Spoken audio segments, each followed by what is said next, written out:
Bonjour à tous, aujourd'hui petite séance d'eau. Alors une fois n'est pas coutume, me revoilà en voix off, mais c'est normal en même temps.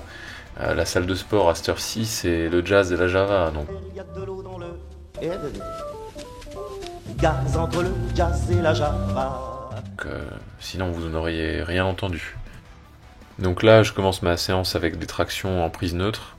Je suis lesté avec un disque de 20 kg, sachant que mon poids de corps c'est déjà 98 kg actuellement.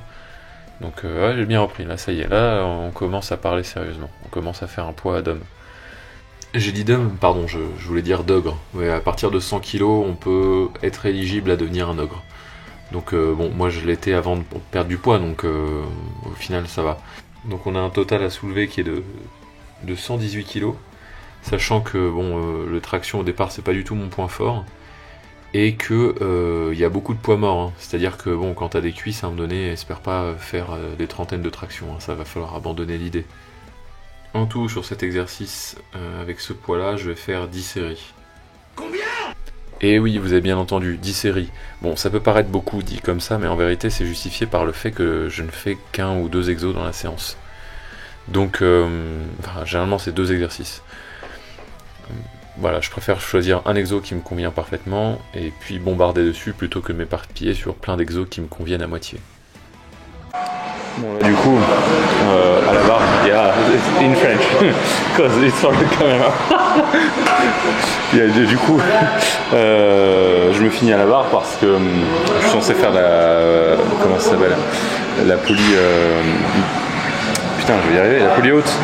Le problème, c'est qu'elle est occupée et je sens que je vais pas avoir la possibilité de l'utiliser aujourd'hui. Le mec, il met une plombe à finir son exo. Donc, je vais faire ça à la barre. Hein. Allez.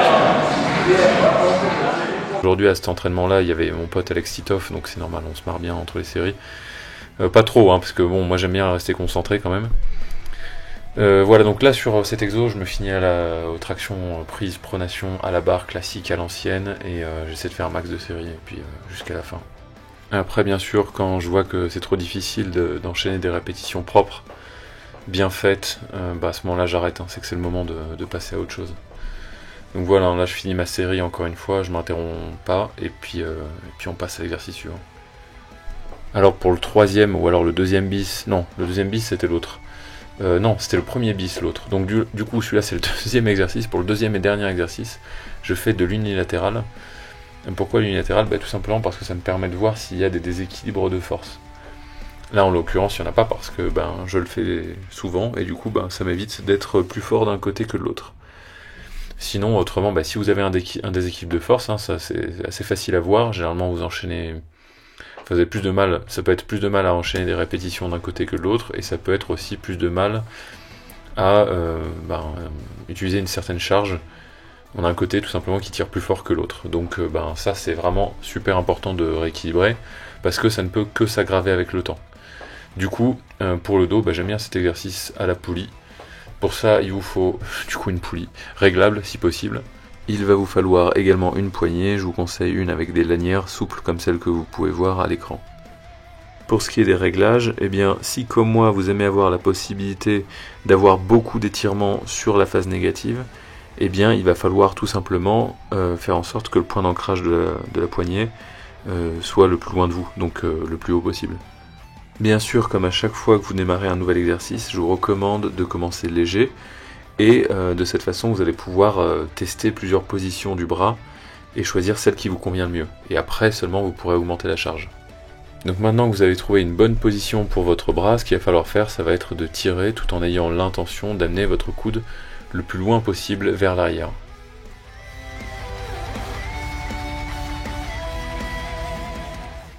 Au fur et à mesure des répétitions et des séries, la fatigue va commencer à s'installer.